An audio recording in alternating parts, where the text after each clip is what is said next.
জয় হিন্দ বন্ধুরা, আশা করি আপনারা ভালো আছেন। আমি আপনাদের বন্ধু এক্স সোলজার ফিরদৌস মডেল, আপনারা হাজির প্রি ডিফেন্স একাডেমিতে। বন্ধুরা, আজকের অনেক দূর থেকে একটি ভাই এসেছে। হ্যাঁ, ফোনে কথা হয়েছিল, সম্ভবত আমার সঙ্গেই প্রথম কথা হয়েছিল, তারপর ম্যাডামের নাম্বার আমি দিয়ে দিই। তো ভাইটি এসছে ঝাড়গ্রাম থেকে। আমাদের রেকর্ড আছে এখনো পর্যন্ত, লাস্ট 2 বছর আমাদের ঝাড়গ্রাম থেকে আমরা দুজন স্টুডেন্ট করে পেয়েছি এবং দুজনকেই সাকসেস করাতে পেরেছি। বিগত বছরে সৈকত বলে একজন স্টুডেন্ট সিআইএসএফ এর ফায়ারম্যান পদে যুক্ত হয় এবং তার সাথে আরেকটি ভাই, কিন্তু দুর্ভাগ্যবশত আমাদের কাছ থেকে চাকরি পেয়েছে। আমরা তাকে ফেয়ারওয়েল দিয়েছি। আমাদের এখান থেকে এয়ারফোর্সের একজন এক্স সোলজার স্যার এসেছিলেন, যিনি রাষ্ট্রপতি পুরস্কার প্রাপ্ত, তিনিও পুরস্কার তার হাতে তুলে দেন। সেই ছেলেটি চাকরি পাওয়ার পরে বলেছিল আমাদের কাছে আসবে। দুঃখিত যে সেই বাচ্চাটি আমাদের কাছে আসে, অন্য একাডেমিতে গিয়ে বর্দি পরে ভিডিও করেছে। তাকে যখন জিজ্ঞাসা করা হয়েছে যে এখান থেকে তুমি কেমন পরিষেবা পেয়েছো, সে মাথাটা নিচু করেছে। আমি তার উদ্দেশ্যে বলবো, বা আমার যত স্টুডেন্ট আছে সকলের উদ্দেশ্যে বলবো, আমি এই জন্য একাডেমি তৈরি করিনি যে আমার বাচ্চারা কোনো জায়গায় মাথা নিচু করে থাকবে। আবারও বলি, ফোর্সের চাকরি সম্মানজনক জব, মাথা উঁচু করে বেঁচে থাকার একটি লড়াই। যদি একজন ফোর্স মেম্বার সে নিজের সাথে যদি কম্প্রোমাইজ করে, সে দেশবাসীকে কি করে রক্ষা করবে? আবারও বলছি, এমন একটি পেশা যেখানে নিজের জীবন পর্যন্ত বাজি রাখতে হয়। সেই জায়গা থেকে দাঁড়িয়ে ঝাড়গ্রাম থেকে আজকের একটি নতুন ভাইকে পেয়েছি। নাম কি, বাড়ি কোথায়, জেনে নেব। তার কাছে আবেদন থাকবে, ও চাকরি পেয়ে যেন আমাদের সাথ দেয়। অর্থাৎ আমরা যে কষ্ট করে ওকে তৈরি করছি, বহু প্রতিষ্ঠান আছে এখন ব্যাঙের ছাতার মতো প্রচুর গজিয়ে উঠেছে, কিন্তু কেউ বলতে পারে না যে আমি এতদিনে সাকসেস করাবো। আজকে বাচ্চাটির হাতে অনলি 150 দিন আছে, 5 মাস। আমি বলে দিচ্ছি, এই 5 মাসের মধ্যে আমার স্টুডেন্টকে এনিহাও আমি তৈরি করব। যদি না করতে পারি, আমি, ও চ্যালেঞ্জ কোর্সে ভর্তি হয়েছে, ওর ভর্তি ফিস 25,000 টাকা, আর সেই টাকাটি আমি ওকে রিফান্ড করবো। সেটাই বলেছি তো। এবং মুখের কথা বল, ও কিন্তু স্ট্যাম্প পেপার পেয়ে যাবে। আপনারা একটু পরে থাম্বনেলে ওটি দেখতে পাবেন। তো স্ট্যাম্প পেপারও পাবে, ওর সিগনেচার হবে, আমার সিগনেচার হবে, এবং একাডেমির সিল সেখানে থাকবে। আবারও বলছি, আমি বলিনি যে আমি সকলকে চাকরি পাবো, আমি বলিনি আমি প্রত্যেককে পাশ করাবো।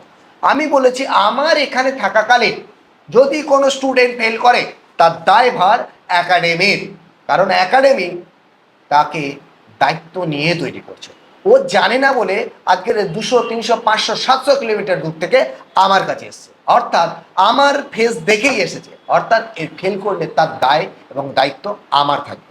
সেই জায়গা থেকে দাঁড়িয়ে আমার আবেদন থাকবে, যে সকল বাচ্চারা একাডেমিতে আছে বা যারা আসতে চায়, তারা যদি পরিশ্রম করতে পারে তাহলে আসবে।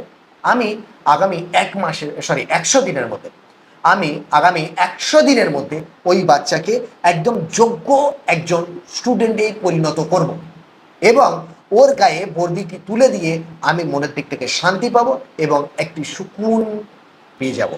আশা করি সেই দিনটির জন্য আমি কিন্তু এই একাডেমি তৈরি করেছিলাম। প্রথম টার্গেট ছিল অনলি 100 স্টুডেন্টকে কিভাবে ফোর্সে পাঠাবো, যেদিন চাকরি থেকে এসেছিলাম। কিন্তু আজকের এই খিদেটা বেড়ে গেছে, 300-র অধিক বাচ্চা সাকসেস হয়ে গেছে। বিগত 1 তারিখেও আমাদের একজন জয়েন করেছে ফরেস্ট ডিপার্টমেন্টে, এবং সংখ্যাটি 314 হয়েছে।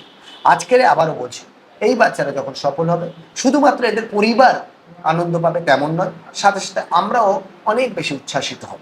এবং সত্যি বলতে এটাই পরম পাওয়া, সফলতার পাওয়া। ও সফল হলে ও আনন্দ পাবে এবং আমি ওর গৌরবে গৌরবমণ্ডিত হব।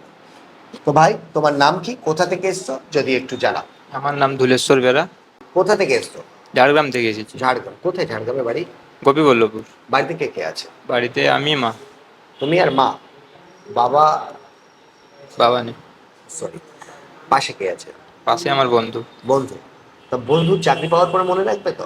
হ্যাঁ। ও পিএপিতে ডাকবে তো? হ্যাঁ। আচ্ছা বাবা, এটা কি, এটা কি, এটা কি? এগুলো কিন্তু চলবে না, তুমি ধরেই রাখতে পারো, আমার কোনো আপত্তি নেই। এমন কিছু শক্ত জিনিস যেটা অন্যের লাগতে পারে, আঘাত হতে পারে ফিজিক্যালের সময়, তো সেই জিনিসটা না রাখা ভালো। ঠিক আছে, এটা তুমি তোমার বাক্সের মধ্যে বা ব্যাগের মধ্যে রেখে দেবে, হোস্টেলে এটা অ্যালাউ নেই। আজ থেকে তোমার পুরো দায়িত্ব আমার। তুমি গার্জেনকে, তোমার মাকে ফোন করে বলবে, এবং তোমার সকল সুখ দুঃখের সাথে টিল নাও, অন্তত এক্সাম পর্যন্ত বা এক্সামের পরে তোমার সফলতা পর্যন্ত আমি তোমার বড় ভাই হিসাবে তোমাকে গাইড করবো। ঠিক আছে, কিছু বলতে চাইবে? তুমি আমাদের সোশ্যাল মিডিয়া থেকে দেখেছিলে, তাই তো? যাই হোক, যদি কোনো বাচ্চা ঝাড়গ্রাম বা অন্যত্র থেকে আসে কি বলবেন, বিশেষ করে ঝাড়গ্রাম থেকে, কারণ আমার দুজন লাগবে, একজন এসে গেছে। আসতে বলবো ওদেরকে। আসতে বলবে? হ্যাঁ, কিভাবে বলবে?